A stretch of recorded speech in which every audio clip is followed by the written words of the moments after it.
Hi, welcome back to Storytime. If you hear me grumbling or anything like that, it is because my cat is trying to drink my tea. That's the gray tabby that you see in the picture there. And also, as you can see, I still have no webcam. So instead I'm using my webcam frame to frame the Welcome to Storytime, so we'll see how that goes for now. Anyways, this is part 6 of 20,000 Leagues Under the Sea. I'm hoping that we have better luck with the stream today than I had on Sunday. There were a lot of dropped frames, apparently. Anyways, after this stream, I'm really excited to be playing a new game called Luna. Hi, John. How are you doing? Good to see you. After the story time, so, in a couple of hours, I'm really excited to be playing a game called Luna that the art for it was directed by somebody I was in school with. Specifically, it was in choir with him. He's an amazing artist, both, in like, not really tactile arts, but, the traditional sense, paintings and sketches and drawings and stuff like that. But also he was a fantastic singer. Still is, of course. But yeah, every time I hear the song, it wasn't Still, Spotless Rose, that's right. Every time I hear the song A Spotless Rose, it always reminds me of him because he had the solo in that. Goodness, it was gorgeous.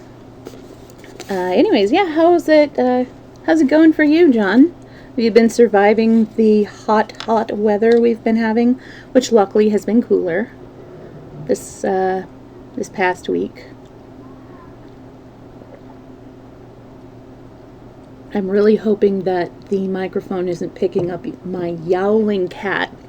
She just sits at the window and yowls forever, and it gets a little annoying.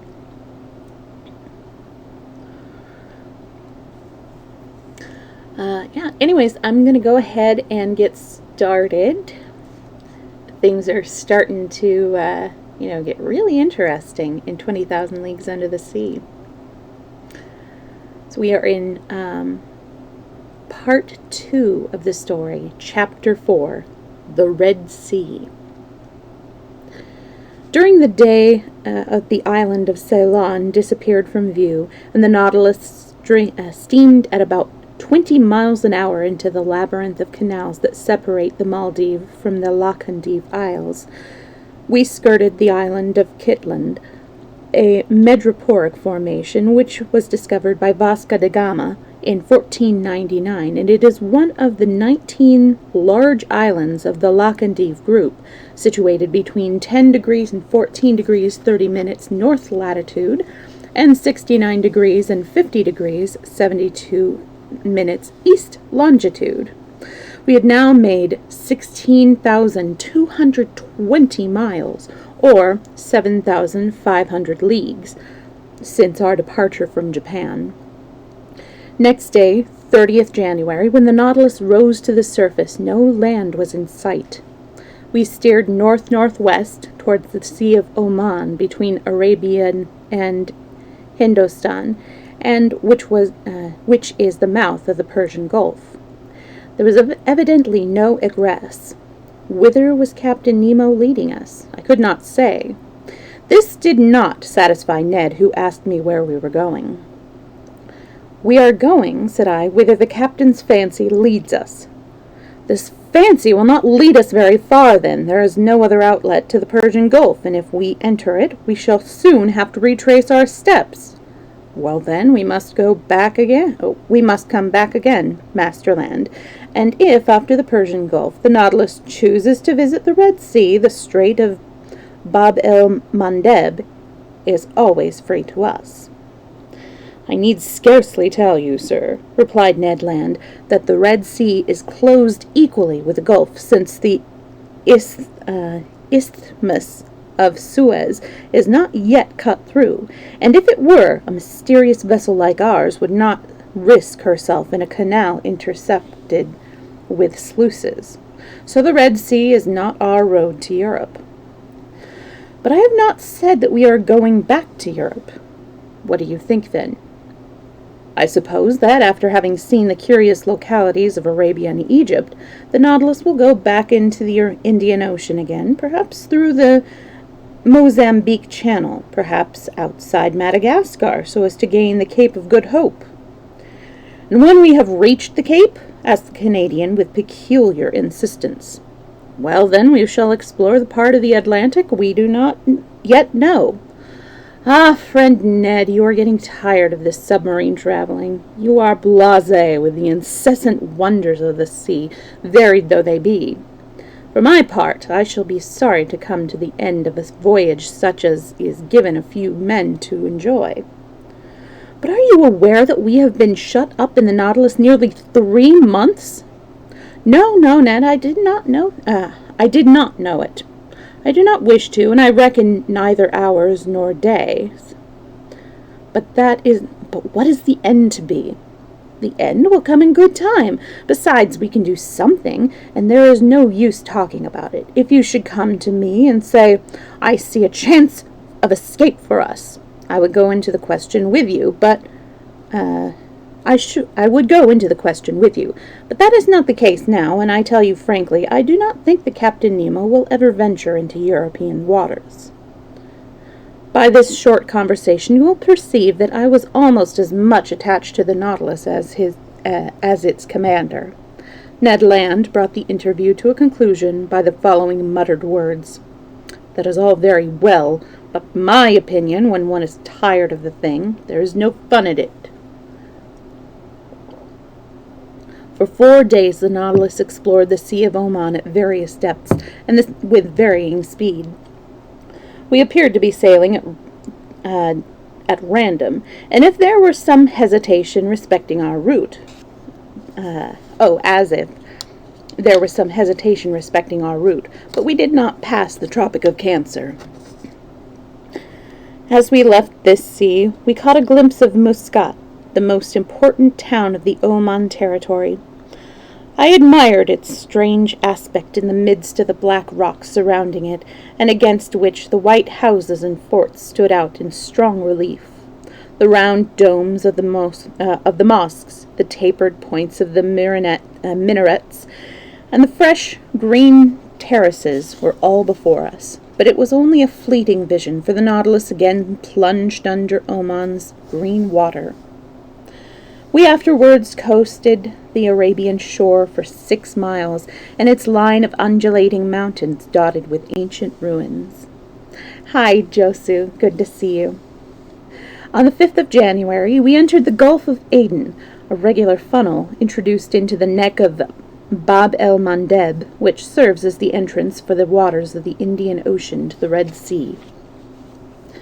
Next day, the Nautilus lay off Aden, which is perched up upon the promontory united to the mainland by a narrow isthmus. It's a tricky word, isthmus. A miniature Gibraltar, the fortifications having been built by the English in 1839. I could see the octagon minarets of the town, which was formerly one of the richest commercial stations on the coast.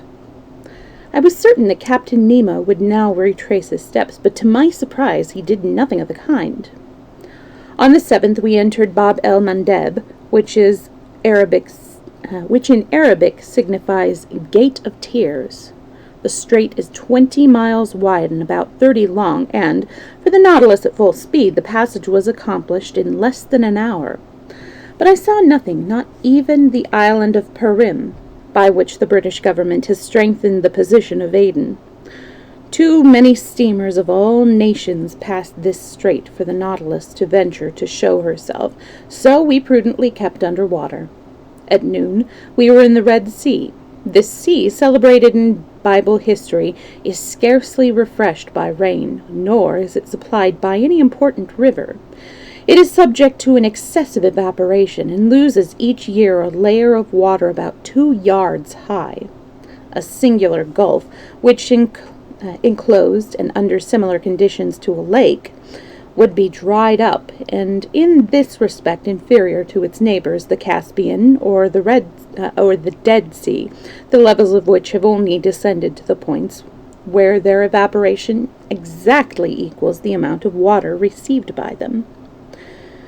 The Red Sea is between 1,500 and 1,600 miles long and about 150 miles in width. At the time of the Ptolemies and the Roman Empire, it is the great commercial artery of the world, and the cutting of the Suez Channel will restore it to its former importance, a result that the railway has already partly brought about. I did not even seek to understand the caprice of the captain, which had decided him to enter the Red Sea, but I quite approved of this course. He went at less speed, sometimes at the surface, sometimes plunging down to escape observation, and I was able to notice both the upper and lower parts of this curious sea. On the 8th of February at dawn, we sighted Mocha, a town now ruined, whose walls would fall down at the report of a single cannon. It was formerly an important city, enclosing 6 public markets, 26 mosques, and the walls, defended by 14 fortresses, were more than 2 miles in circumference. The Nautilus approached close to the African side, where the depth of water is greater. There, in a medium as clear as crystal, we were able to gaze upon the beautiful corals and the enormous masses of rock covered with algae and fuci, F-U-C-I. It was indescribable. What a variety of landscapes there were among these rocks and islands which border on the Libyan coast. But it was on the eastern side that these appeared in full beauty, and the Nautilus was not long in reaching them. This was on the Tehama coast, for there not only did the expanse of the zoophytes flourish below the level of the sea, but they entwined themselves picturesquely some feet above the surface. These were more extensive but less beautiful than those which we kept fresher by the surrounding vitality of the waters. How many pleasant hours I passed at the open panels of the saloon! What numbers of specimens of submarine flora I admired by the gleam of the electric light! Mushroom-shaped fungi, red-colored sea anemones, amongst others, the Thalassiathus aster, tubipores like flutes, which only waited the breath of the great god Pan, shells peculiar to this sea, which were resting in the holes made by the madrepores, and the bases of which were turned in a short spiral, and finally, what I had never seen in its natural polyp state, the common sponge. The class of sponges, first in the group of polypi, has been precisely created by this curious product, the uses of which are indisputable. The sponge is not a vegetable, as some naturalists think it, but an animal of the lowest order, a polyp inferior to the coral. There is no doubt of it being an animal, and one cannot even adopt the classification of the ancients, who put it between the plants and the animals. I ought to mention that naturalists do not agree respecting the mode of organization of the sponge. Some say it is a polypus, others, much as Mr. Milne Edward, that it is an isolated species and unique. The class of sponges include about 300 species, which are met within many seas, and even in watercourses, where they receive the name of fluviatiles. But they are chiefly found in the Mediterranean and the Grecian archipelago, on the coasts of Syria, and in the Red Sea. There the softest and most beautiful sponges grow, and rise to a value of 6 pounds sterling, such as the white Syrian sponge, Barbary sponge, etc. But as I cannot hope to study these zoophytes in the Levant, for which we were separated by the Isthmus of Suez, I was obliged to content myself by examining them in the Red Sea. I called Conseil to me while the Nautilus slowly passed by the beautiful rocks of the eastern coast at about 10 yards below the surface. Sponges of all shapes and sizes were there, pediculated, foliated, globulous, and digital. They justified the appellations of baskets, vases, distaffs, elk horns, lion's feet, peacock tail, Neptune's gloves, which have been bestowed upon them by the fishermen more poetic than naturalists. From the fibrous tissue coated with a semi-gelatinous, gelatinous substance, I wonder if there's a difference, a thread of water is incessantly escaping, which, having carried life into each cell, is expelled by a contractile movement. This substance disappears after the death of the polypus, which, in putrefying, disengages ammonia. Nothing is then left but the horny or gelatinous fibers, forming the domestic sponge, which takes a russet tinge and is used in various ways according to its elasticity, permeability, or resistance to maceration. These polyps adhere to rocks, to shells of mollusks, and even to the stalks of hydrophytes. They garnish the smallest crevices, some extending outwards, others close or hanging down like corals. I told Conseil that these sponges are fished for in two ways, by a drag or by hand. The latter method is preferable, for the divers take care of the tissue of the polyp, and this gives the commodity greater value. The other zoophytes which live near the sponges are chiefly medusae of a beautiful species. Mollusks were represented by the varieties of calmar, which, according to Orbigny, are peculiar to the Red Sea, and the reptiles of the vergata turtle belonging to the Chelonae genus, which furnishes our tables with such delicate and wholesome foods. The fish were numerous and often remarkable. The nets of the Nautilus were frequently drawn, and we found rays of a reddish brick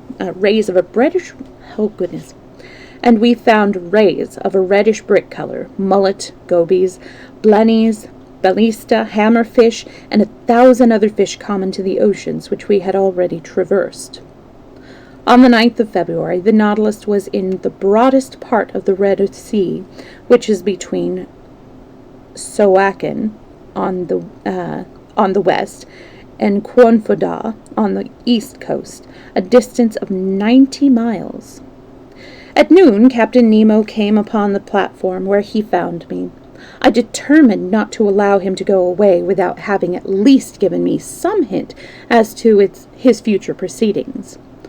He approached as soon as he saw me and offered me a cigar.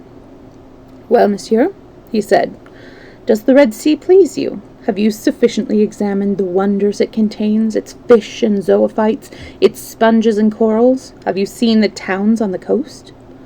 "Yes, Captain Nemo," I replied, "and the Nautilus is wonderfully fitted for such studies. It is a very cleverly designed vessel."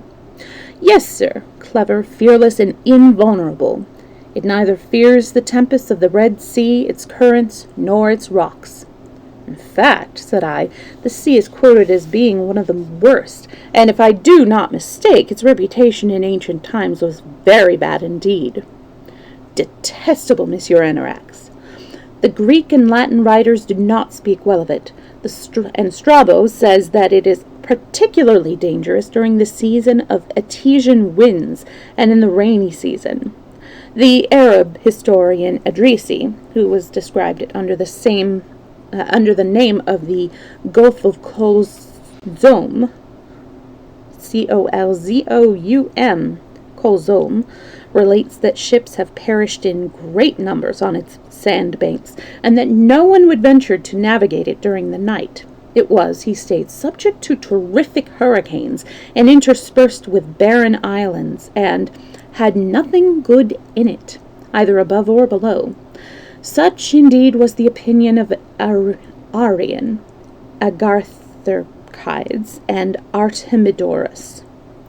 One can very easily perceive that these historians never navigated in the Nautilus, said I. Exactly, replied the captain, smiling, and in this respect the moderns are not much more advanced than were the ancients. It has taken many centuries to develop the mechanical powers of steam. Who knows but that in 100 years they may see another Nautilus? Progress is slow, Monsieur Aronnax. "It is true," said I, "that your vessel is a century, many centuries perhaps, in advance of its time. What a pity it is that the secret should die with its inventor." Captain Nemo made no answer. After a pause he said, "We are speaking of the opinions of the ancient historians respecting the dangers of the Red Sea." "Yes," I said, "but were not their fears exaggerated?" "Well, yes and no, Monsieur Anorax," replied the captain, who seemed to have physically and morally gone deeply into the Red Sea. "That which is not dangerous for a modern ship we've found, and solidly built, and, thanks to steam power, master of its course, would offer considerable danger to ancient galleys. We must consider these first navigations in their roughly built vessels. They had not any instruments to take bearings, and they sailed at the mercy of almost unknown currents. Under such conditions, shipwrecks were, as might be expected, frequent, but in our time the steamers that perform the service between Suez and the southern seas have nothing to fear in this sea, despite of monsoons even. Captains and passengers do not offer propitiatory sacrifices before starting, and when they return they do not carry gilded ornaments and fillets as thank offerings to the gods." "I agree with you," I said, "and steam appears to have killed thankfulness in the hearts of sailors. But, Captain, as you appear to have made this sea your study, can you tell me the origin of its name?" "Numerous explanations exist. Should you like to know the opinion of a chronicler of the 14th century? "Very much indeed. This writer pretends that the name was bestowed upon it after the passage of the Israelites, when Pharaoh perished at the closing in of the waters. As sign of miracles so dread, the waves became a rosy red, and since by ages handed down as the Red Sea the Gulf is known." The original is as follows: "En signe de cette merveille, devant le mort rouge et vermeil, non plus ne serait le nom mer, autrement que le rouge mer." It's French. Thank goodness, because I wouldn't have been able to do that unless it was Spanish. "A poetical explanation, Captain," I said, "but I cannot accept that reason. I should like your own opinion." "You shall have it. In my opinion, Monsieur Anorax, the name Red Sea is a translation from the Hebrew word Edron, and if the ancients gave it that name, it was in consequence of the peculiar coloring of its waters. Till now, nevertheless, I have observed nothing but clear water, without any peculiar tint whatever." "No doubt, but towards the end of this gulf you will perceive this singular appearance. I remember having seen it in the Bay of Tor, perfectly red like a lake of blood." "And this color you attribute to the presence of microscopic algae?" "Yes, it is a purple mucilaginous seaweed produced by the plants known as trichodesmia, and of which it requires 40,000 to occupy a space of a surface of about 0.04 of an inch square. Perhaps at Tor we may meet them." "I perceive, Captain, that this is not the first time you have traversed the Red Sea." "No." "Well, as you were speaking just now of the passage of the Israelites and the destruction of the Egyptians, I would ask if any submarine traces of this fact have been discovered." "No, monsieur, and for a very excellent reason." "What is that?" "Because the spot where Moses crossed over with his people is now so silted up that camels can scarcely bathe their limbs there. Even my Nautilus would not float in that spot." "And where is this place?" "It is situated a little below the Isthmus of Suez, in the arm that formerly formed a deep estuary at the time when the Red Sea extended to the salt lakes. Now, whether this passage was miraculous or not, the Israelites did not the less pass there to gain the promised land, and the army of Pharaoh perished at that identical spot. I think, therefore, the excavations into these sands would be succeeded in discovering a quantity of ancient Egyptian arms and accoutrements. No doubt, I replied, and it is to be hoped for archaeologists that these excavations will be made when towns shall be built upon the isthmus after the construction of the Suez Canal. A very useless canal for such a ship as the Nautilus. I dare say, but very useful to the world in general, replied Captain Nemo. The ancients understood the utility of establishing a water communication between the Red Sea and the Mediterranean, but they did not think of cutting a canal direct, and they took the Nile as the intermediary route. Very probably the canal which united the Nile to the Red Sea was commenced under Sesostris, if tradition may be accepted. It is certain, however, that in 615 B.C., Necos undertook the excavation of an alimentary canal across the plain of Egypt opposite Arabia. This canal might be ascended in 4 days, and its width was that of 2 triremes abreast. It was continued by Darius, the son of Hydaspes, and possibly completed by Ptolemy II.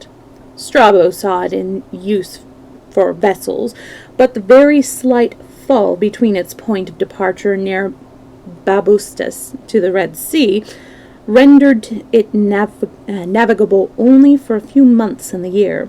This canal served for commerce up to the age of Antoninus, when it was abandoned, then silted up, but restored by the Caliph Omar. It was finally filled in 761 or 762 by the Caliph El-Mansur, who wished to prevent food from reaching Mohammed ben Abdullah, who had revolted against him. During Napoleon's expedition to Egypt, the traces of the work were discovered in the desert of Suez, and, surprised by the tide, the French were nearly lost some distance from... that is right. And, surprised by the tide, the French were nearly lost some distance from Hajaroth, the same place where Moses had encamped 3,000 years before. Well, Captain, if the ancients failed to make this canal, which would shorten the distance from Cadiz to India by water by nearly 6,000 miles, Monsieur de Lesseps has done it, and before long he will have changed Africa into an immense island. Yes, Monsieur Anorax, and you have reason to be proud of your countryman. He is a greater hero to a nation than a great general. He began, like many others, under slights and rebuffs, but he has triumphed, for he has brain and a good will. It is sad to think that this undertaking, which ought to have been international, and is sufficient to add luster to any reign, was only successful owing to the energy of one man. So all honor to Monsieur de Lesseps. Yes, all honor to this great citizen, I replied, surprised by the manner in which Captain Nemo spoke. Unfortunately, he said, I cannot take you up the Suez Canal, but the day after tomorrow you will see the long piers of Port Said, when we shall be in the Mediterranean. In the Mediterranean? I exclaimed. Yes, does that astonish you? Yes, it does. The idea that we shall be there the day after tomorrow. Really? Yes, Captain, although I confess I ought not to be surprised by anything while on board your vessel. But why are you surprised? Because I think of the awful speed you must make to double the Cape of Good Hope, go round Africa, and enter the Mediterranean the day after tomorrow. And who told you that I was going to double the Cape and go up to the African coast, then? Well, you will admit that even the Nautilus cannot sail on dry land across the Isthmus of Suez. Nor beneath it, Monsieur Anorax. Beneath it? I echoed. Certainly, replied the captain calmly. Nature long ago made underneath what mortals have only today completed on the surface. What do you say? A passage exists? Yes, subterranean passage does exist. I call it the Arabian Tunnel. It commences underneath Suez and ends in the Gulf of Pelusium. But the isthmus is only composed of shifting sand. To a certain depth, yes, but at about 60 yards down there is a solid rock. Did you discover this passage by chance? By chance and reason, Professor, and by reason even more than chance. Captain Nemo, I hear you, but my ears can scarcely take it all in. Ah, monsieur, orabant et non audient is a motto for all ages. Not only does this passage exist, but I have often taken advantage of it. Were it not for it, I should not have come into the Red Sea at all just now. May I ask how you discovered the tunnel? Monsieur, replied the captain, there is no reason to keep any secret between people who will never be separated. I did not notice the insinuation and waited for the captain's explanation. Monsieur Anorax, said he, it was the simple reasoning of a naturalist that led me to the discovery of this passage, with which I alone am acquainted.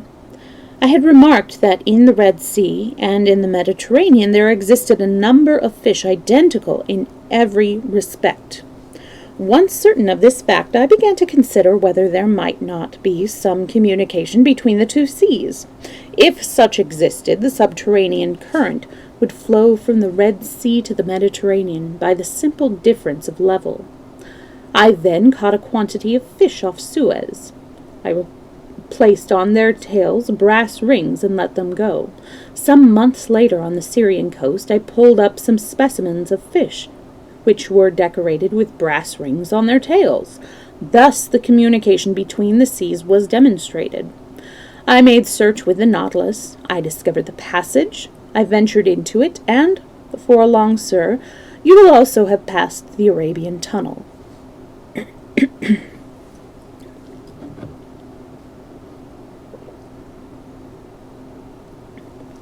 Chapter 5. The Arabian Tunnel. That day I reported to Conseil and Ned Land such portions of my conversation with Captain Nemo as directly interested them. When I told them that in 2 days we should be in the Mediterranean, Conseil clapped his hands, but the Canadian shrugged his shoulders. "A submarine tunnel!" he cried. "A communication between the seas! Who ever heard of such a thing?" "Friend Ned," replied Conseil, "had you ever heard of the Nautilus?" "No, but it nevertheless is a fact. Therefore, do not shrug your shoulders so quickly, and do not disbelieve things because you have never heard of them." "Well, we shall see," said Ned, nodding his head. "After all, I desire nothing better than to make this passage into the Mediterranean." The same evening, in 21 degrees 30 minutes north latitude, the Nautilus approached the Arabian coast. I could see Jeddah, an important exchange of Egypt, Syria, Turkey, and the Indies. I could distinguish clearly its houses, the vessels alongside the quays, and those anchored farther out.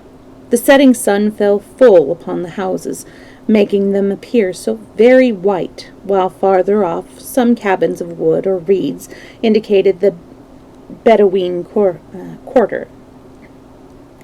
Jeddah was soon lost in the gloom, and the Nautilus descended beneath the phosphorescent water. Next day, February 10th, many vessels appeared to windward. The Nautilus resumed her submarine navigation, but at midday, at the time for taking bearings, the sea was clear of ships as we came to the surface again. Accompanied by Ned and Conseil, I sat down upon the platform. The coast on the east side was half hidden by a thick mist. Leaning against the launch, we were chatting on various topics when Ned, extending his hand, said, "Do you see anything over there, sir?" No, Ned, I replied. "My eyes are not so good as yours." "Look steadily," replied Ned.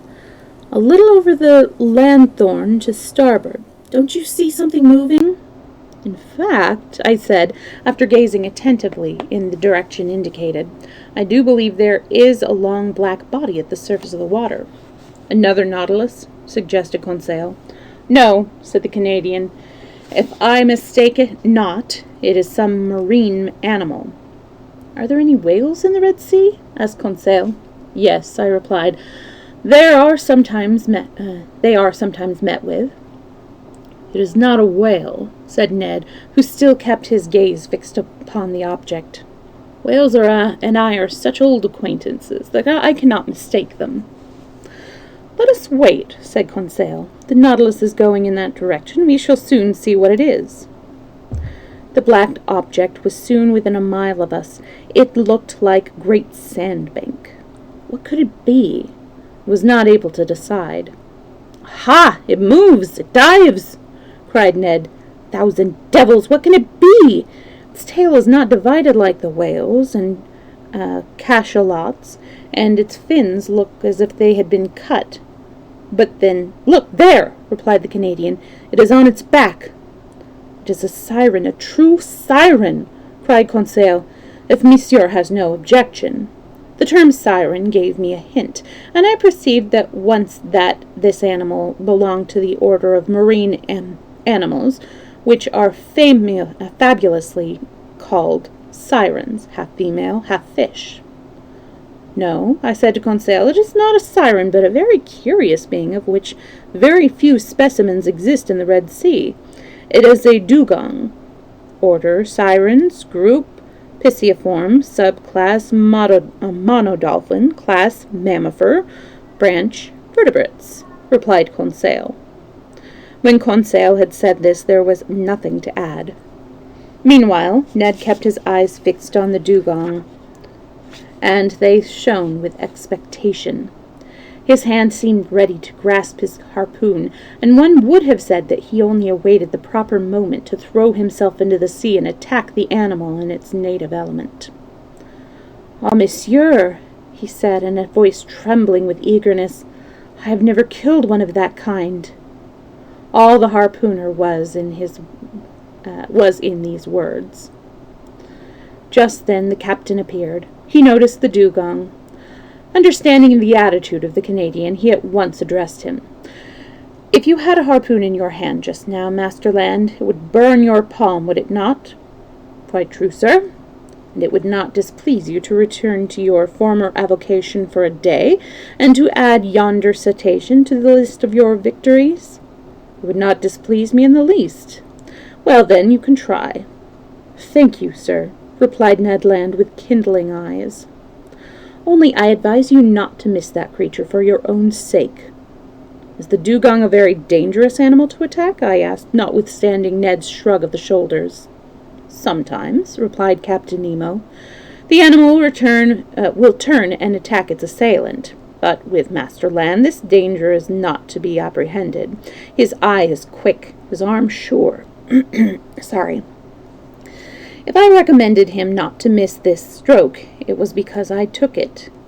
I look at it as a fine game, and I know Master Land has no objection to tidbits." "Ah," replied Ned, "so he is good to eat, is he?" "Yes." Sorry. Allergies are gunking me up. "Yes, his flesh is held in high estimation, and the Malays universally reserve it for the tables of their princes.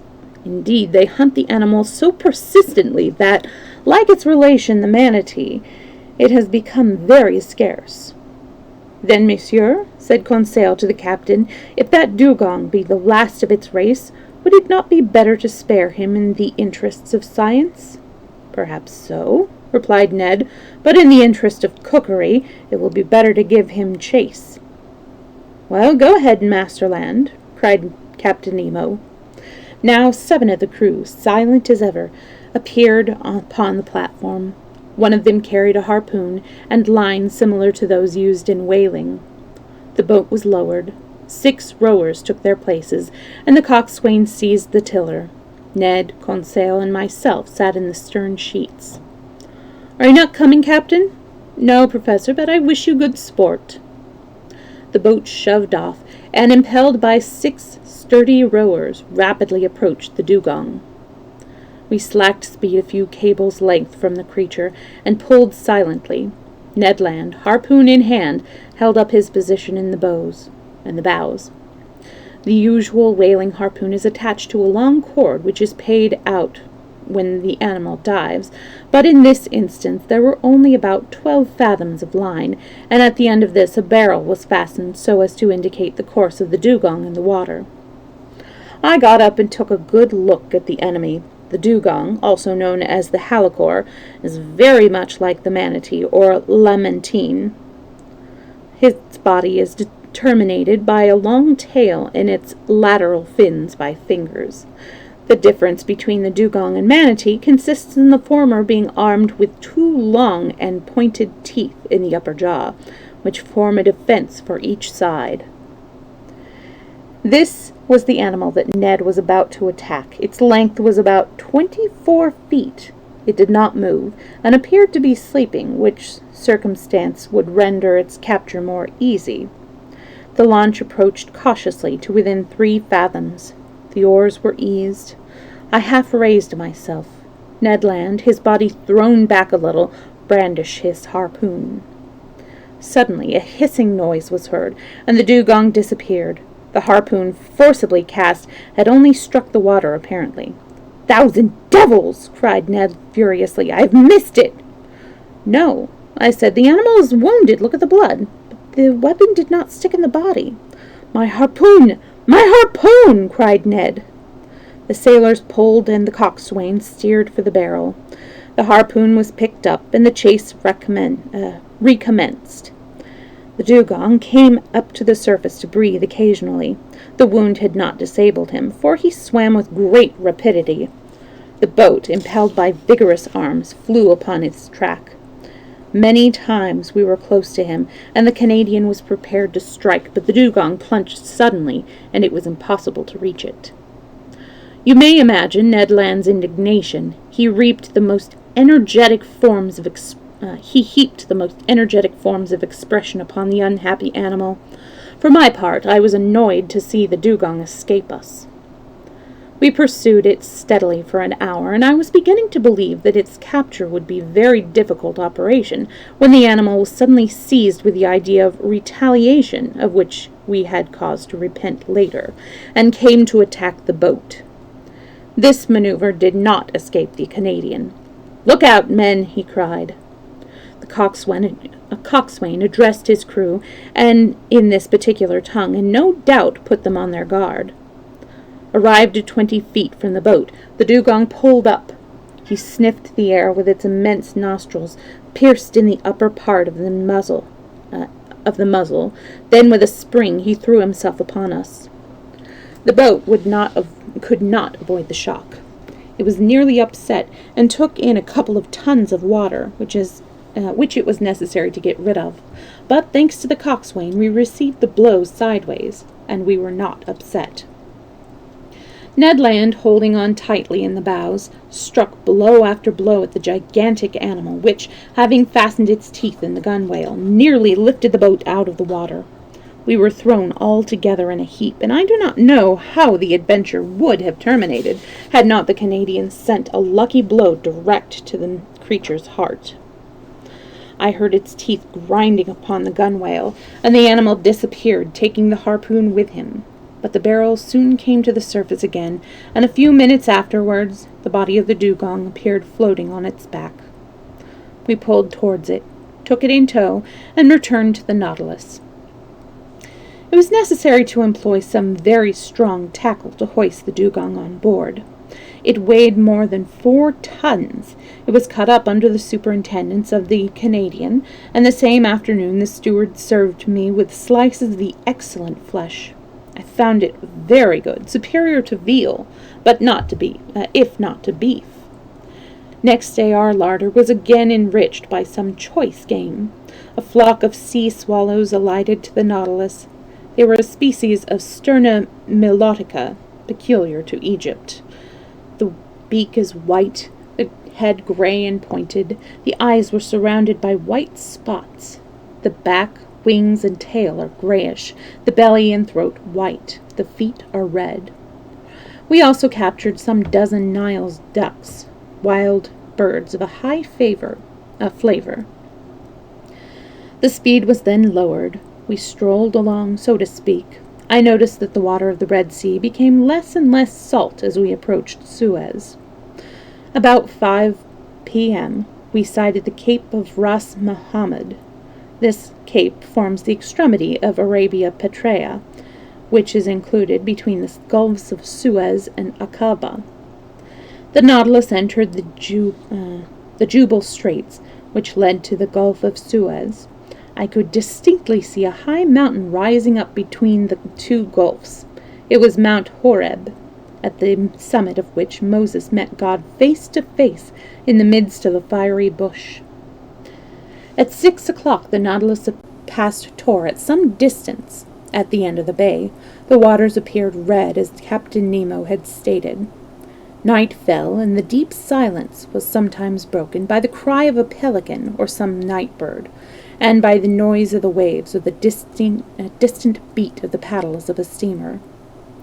From 8 to 9 o'clock the Nautilus remained some yards below the surface. As far as I could judge, we were very close to Suez. Through the windows of the salon I could perceive that the adjacent rocks lighted up by our electric gleam. The straits seemed to be getting narrower and narrower. At 9:15 we rose to the surface. I went upon the platform. I was very impatient to go through Captain Nemo's tunnel. I could not keep quiet, and I sought the fresh air. Very soon I perceived a pale light breaking through the gloom, and half discolored by the surrounding fog. It appeared to be shining about a mile off. "Floating lighthouse," said someone close to me. I turned round and recognized the captain. "It is the Suez floating light," he said. "We shall not be long ere we reach the entrance to the tunnel." "The entrance is not very easy, I suppose?" "No, and therefore I am in the habit of taking the helm myself as we go through. Now, Monsieur Anorax, if you will be so good as to go below, the Nautilus will do the same, and not return to the surface until she has cleared the Arabian Tunnel." I followed the captain. The panels were closed, the reservoirs of water filled, and the vessel descended for a distance of 40 feet or so. Just as I was about to enter my room, Captain Nemo stopped me. "Would you like to come with me to the pilot house?" he asked. "I scarcely dared to ask you," I said. "Come along, you will see all that can be seen at once beneath the earth and under water." Captain Nemo led the way to the central staircase. Halfway up, he opened a door and reached the pilot cage, which was, as may be remembered, at the extremity of the platform. It was a cabin measuring about 6 feet square and somewhat like this occupied by pilots in the Mississippi and Hudson steamers. A wheel, vertically placed, occupied the center, and chains connected it with a rudder astern. 4 ports gave sufficient light to the man at the wheel to see all around him. The cabin was dark, but my eyes soon accustomed themselves to the gloom, and I saw the pilot, his hands resting upon the spokes of the wheel. Outside the sea appeared vividly illuminated by the lamp which was burned behind us at the other end of the platform. "Now," said Captain Nemo, "let us look for our passage." Electric wires connected the helmsman's cage with the engine room, and the captain could communicate at the same time the necessary speed and direction of his vessel. He pressed a button, and the speed was sensibly diminished. I gazed in silence at the high perpendicular wall alongside which we were running at that moment, the unyielding foundation of a sandy coast. We proceeded thus for an hour, at a few yards' distance only.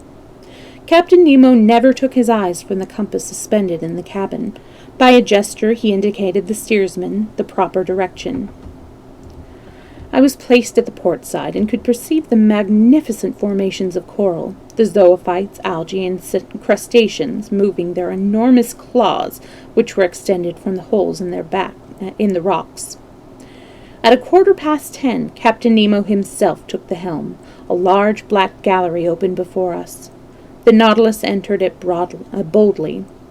An unusual rushing sound of water accompanied us. This was caused by the waters of the Red Sea, which the incline of the tunnel sent rushing to the Mediterranean. The Nautilus was borne upon the torrent like an arrow, notwithstanding that the screw was reversed to counteract the speed. Upon the walls of the tunnel I could distinguish nothing but brilliant rays, lines of fire traced by the speed of our electric light. My heart beat fast, and I put my hand to my chest. At 10:35, Captain Nemo gave up the wheel to the helmsman and turned to me, said, "The Mediterranean."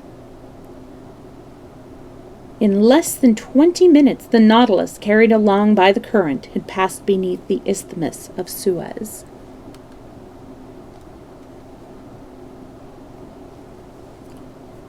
Oh, sorry, I put the wrong window up at the front.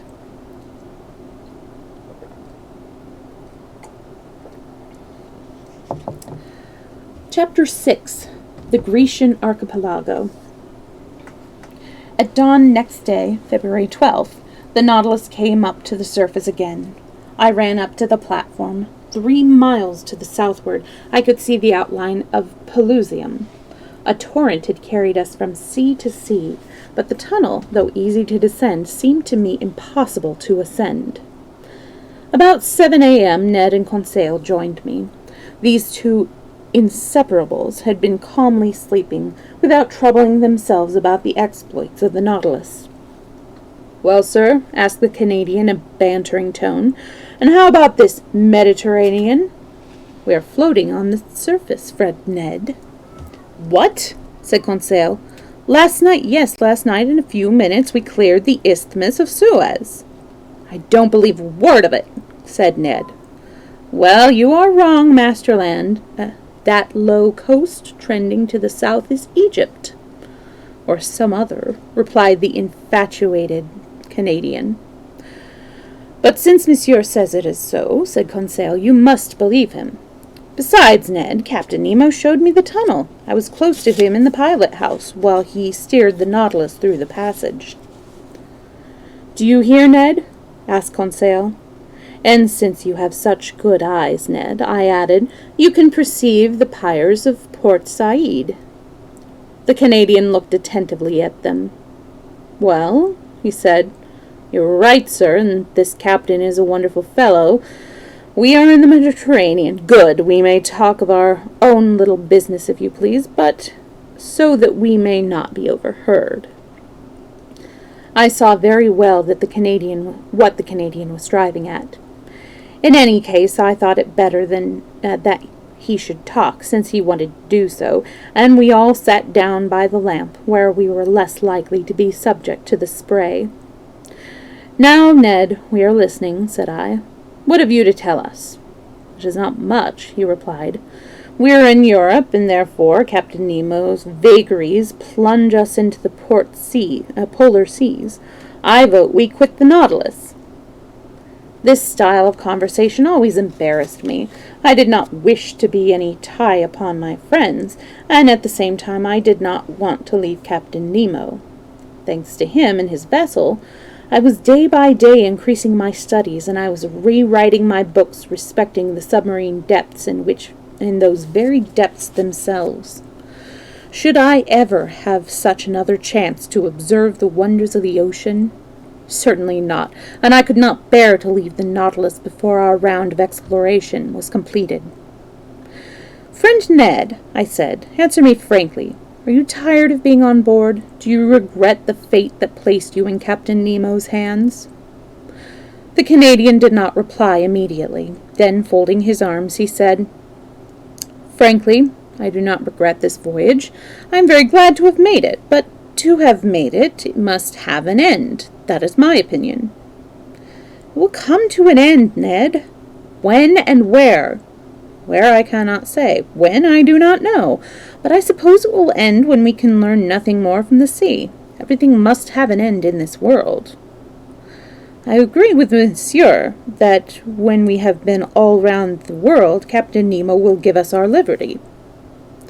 We have nothing to fear from the captain, I said, but I do not so far agree with Conseil's idea. We are master of the secret of the Nautilus, and I cannot expect that the captain will take the risk of releasing us and letting his secrets be known. Then what do you expect? Inquired Ned. That circumstances may occur by which we may and ought to profit as well 6 months hence as now. All very well, but where shall we be 6 months hence? Here, perhaps, or in China. You know the Nautilus is a rapid sailor. It can cross the seas as swallow the air, or like an express train on land. It does not fear frequented seas. Who can tell whether we may not close with the coasts of France, England, or America, when an attempt to escape might be made with at least as much hope of success as now? Monsieur Aronnax, said Ned Land, your arguments won't hold water. You speak of the future. We shall be here or there, but I speak of the present. We are here. Let us profit by the opportunity. I was hit hard by Ned's logic and half beaten. I had no other argument to advance. Sir, replied Ned, let us suppose, as an impossibility, that Captain Nemo were to offer you liberty today. Would you accept it? I'm not sure, I replied. And were he to say that he would not renew his offer, would you then accept it? I did not answer. And what do you think of it, friend Conseil? Demanded Ned. Friend Conseil, replied that worthy, Friend Conseil has nothing to say on the subject. He is absolutely disinterested. As the master, and as is Ned, he is a single man. No wife, children, nor parents await his return. He is in his master's service. He thinks and speaks as his master does, and to his great regret, you must not count on him for a casting vote. There are only 2 persons here, my master on one side, Ned Land on the other. So Conseil listens and will mark the points for you. I could not repress a smile to see how completely Conseil annihilated his personality. The Canadian ought to have been delighted at not having him against him. Then, monsieur, since Conseil does not exist, the discussion is confined to us 2. I have spoken. What is your reply? The thing must be settled once and for all. The invasion was distasteful to me. Friend Ned, I said, here is my answer. You have had the best of it, and my arguments have not been able to stand against yours. We must not count upon the good will of Captain Nemo. The most common prudence would prevent him from releasing us. On the other hand, prudence bids us to take advantage of the first opportunity to quit the Nautilus. You speak wisely, Monsieur Aronnax. But just one observation, said I. The occasion must be a good one, for our first attempt will surely be our last, and if retaken, Captain Nemo will not forgive us. Quite right, replied the Canadian. But your remark applies to all attempts of flight. In 2 years' time, or 2 days, now the question is this. If a favorable occasion presents itself, we must seize it. Quite so. And now, Ned, what do you consider as a favorable occasion? When some dark night the Nautilus is not far from some European coast. And you will endeavor to save yourself by swimming? Yes, if we were not too far from the beach, and if the ship be on the surface. Not if we were far away or under water, of course. And in that case? In that case, I would endeavor to get out the launch. I know how to work it. We should have to get inside it and draw the bolts, when we should come to the surface without even the steersman, who is forward, being aware of our flight. Good, Ned. Good, Ned. Look out for the opportunity and remember what a hitch in the argument will be fatal. I will not forget, sir, replied Ned. Now, Ned, would you like to hear my opinion of your project? Gladly, Monsieur Aronnax. Well, I do not say hope. I think that this occasion will never present itself. Why not? Because Captain Nemo cannot hide from himself the idea that we hope to recover our liberty some day, and he will be on his guard, particularly in European waters, and in sight of European coasts. I agree with Monsieur, said Conseil. We shall see, replied Ned, nodding his head in a determined manner. And now, Ned Land, said I, let the matter thus rest as it is. Not a word of all this. When you are ready, let us know and we will follow you. I leave the matter entirely to you. So this conversation, which was destined to lead to grave results, terminated here. I ought to mention that the facts appeared to confirm my predictions, to the Canadians' despair. Did Captain Nemo distrust us while in these crowded seas, or did he only wish to conceal his ship from the numerous vessels that sail the Mediterranean? I cannot say, but we certainly were more often underneath the water, and at a greater distance from the coast than formerly. When the Nautilus emerged, nothing was visible but the pilot's house, and we went to great depths also, for between the Grecian archipelago and Asia Minor, we found more than 1,000 fathoms of water. I only knew we were near the island of Carpathos, one of the Sporades, by Captain Nemo, quoting me Virgil's lines as he placed his hand on the map. Est in Carpathio Neptuni gurgite vates, coeruleus Proteus. This was the ancient residence of Proteus, the shepherd of Neptune's flock. Now the Isle of Scarpanto, situated between Rhodes and Crete. But I saw nothing but the granitic foundations from the windows of the saloon. Next day, the 14th of February, I made up my mind to devote a few hours to the study of the fish of the archipelago, but for some reason the panels remained closed. Upon taking the course of the Nautilus, I perceived that we were approaching Candia, the ancient Crete. When I had embarked on board the Abraham Lincoln, I had heard that the inhabitants of this island had revolted against the Turks, but now the insurrection had prospered since that time. Since that time I was absolutely ignorant, and Captain Nemo could not, of course, give me any information on this point. I made no allusion to it when, in the evening, I was alone with him in the saloon. Besides, he seemed to be taciturn and preoccupied. Then, customary to his usual custom, he ordered the panels of the saloon to be opened, and we watched the water attentively from one or the other.